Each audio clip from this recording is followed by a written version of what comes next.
Alright, I realize I have to make a long form video to do any justice to, even though I only got a few things at this month's Tour Diecast.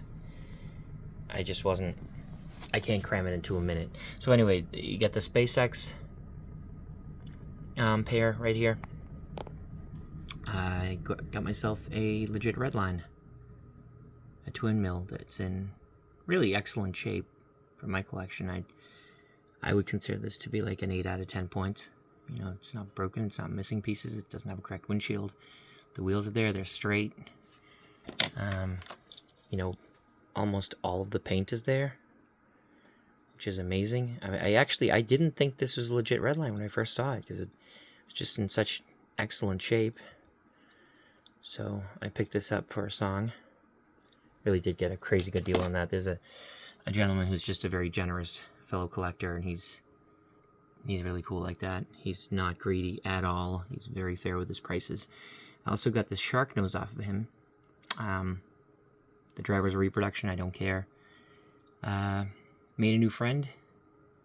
Dude showed up who's into glass blowing, and he had like 100 customs and probably 4 or 5 different variations of this dyed and painted over with it's almost like a nail polish. I don't know. I like this stuff. People spend all kinds of money on supers because they're goofy and ridiculous looking and sparkly or whatever. And it's kind of, that's what this is for me. You know, it's neat. I mean, the color is wild. It probably doesn't do it justice. I'm showing it to you here.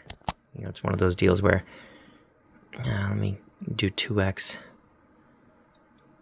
It's a really cool paint. It's a color shifting paint. Obviously extremely sparkly like a bass boat. And, you know, I'm sure some people would call that cheesy. I love it. Each their own. Alright, let me get these out of the way. I scored this beautiful Spectraflame pink 1970 Dodge Dart. I was about to call it Duster for a split second there. And the Pininfarina Battista, I just like this casting. It's yellow. I got a couple extras, but I just saw it and I traded for it because I really like the shape of it. I wish somebody's gonna throw a V12 in this something someday. I guarantee you somebody's gonna do it. Subaru Brat. That's a really nice casting too. That's one of the first ones, I think. Early ones. Scored myself a White Lightning Dragula. Ross is urging me to not open this, and I get it, but I'm probably gonna just open it, because why not? I don't know, maybe I should look around for a cheap loose one first. This is one of my favorite castings of all time, and it's also one of my favorite concept cars of all time. If you had me list 100 of my favorite concept cars, this would be in the top 10. Absolutely love the Banshee. And there's something about these wheels that just, it's peak early 90s, late 80s, and it just fits beautifully. I get annoyed when they throw these wheels on some of those Ultra Huts and whatnot. It doesn't even make any sense. They're kind of stupid on a lot of muscle cars and things. This is the perfect use for these wheels. It's two sort of retro vibes coming together perfectly. I've always loved this go-kart casting. This is something that I hoard a little bit. But here's the thing. This is the rare red card of this variation of the card from 98. So as you can see, that this is actually quite typical.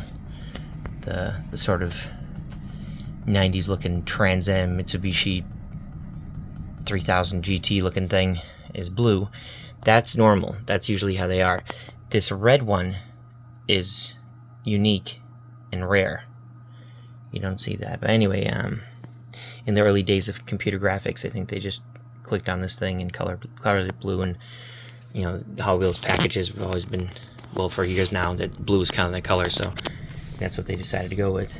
I also got this Barracuda. This was not loose, but the package was imperfect, and it was just the perfect opportunity to crack one. I actually traded Zach for that one. And then this guy's interesting. Something about this casting caught my eye. I don't think I have a single version of this casting. You know, I've got subsequent, like not this exact one anyway, this exact release from 74. So it's interesting, it's 74, but we're already in Malaysia. And it's it's not a red line. 74, but it's not a red line. I think there's still red lines kicking around 74, right? I don't know.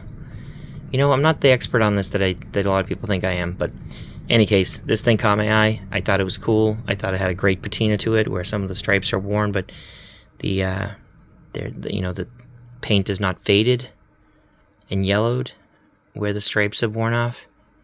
I just think that's cool as heck. That is a neat casting.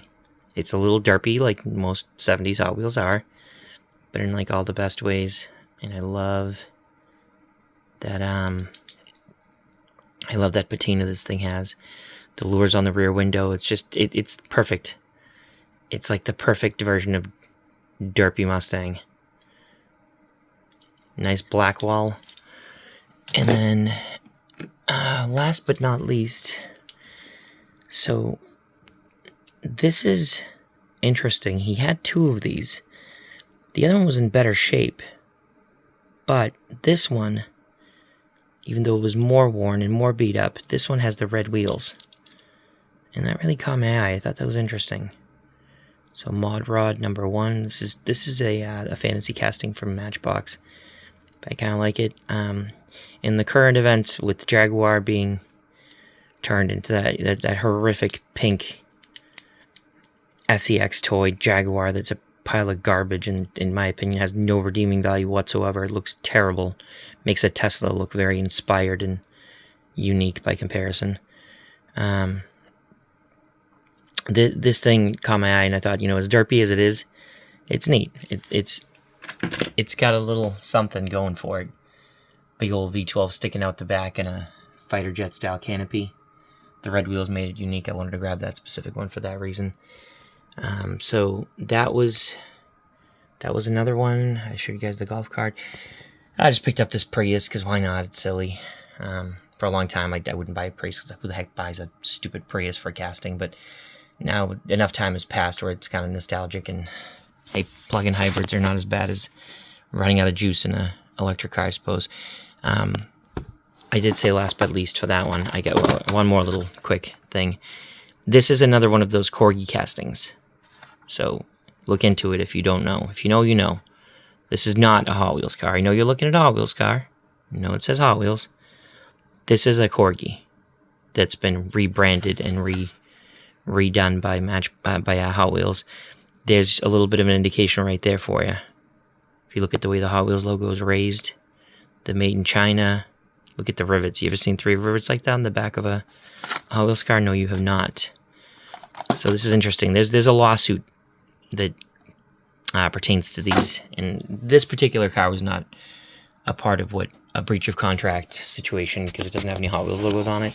But Corgi essentially sold those castings to Hot Wheels, and then what happened was they didn't read the contract because Mattel is a giant corporation, and so typical. They just kind of went ahead and did whatever they wanted, and they put Hot Wheels style logos and Hot Wheels flames and things like that on some of the castings, and that was a direct breach of the contract. Corgi ended up winning in court, and they took back all the castings and didn't have to pay for them. So it was a win-win for Corgi.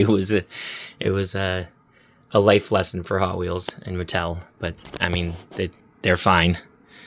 They could weather that storm, but it's an interesting little thing. If you see an oddball casting from what was it 97-ish, late 90s, it doesn't quite look right, and you're at a flea market or something, pick it up for $1. It might be something like this. A lot of times that's what it is. If it doesn't look right and you just feel like, what the heck is this, it's probably because it's a Corgi. This shark nose is so cool. I have one of these I need to fix. It has a busted wheel. My buddy Jeff gave it to me, and I love it. But now that I've got another one that's in great shape, I'm seriously thinking about making a diorama with that. The one with the busted wheel. Like a guy on the side of the road with a broken wheel in a Grand Prix race in Italy in the 1950s kind of situation. But I'm not a huge Ferrari fanatic. But I mean, it's a shark nose. Come on. These things are awesome. One of the best looking Ferraris ever.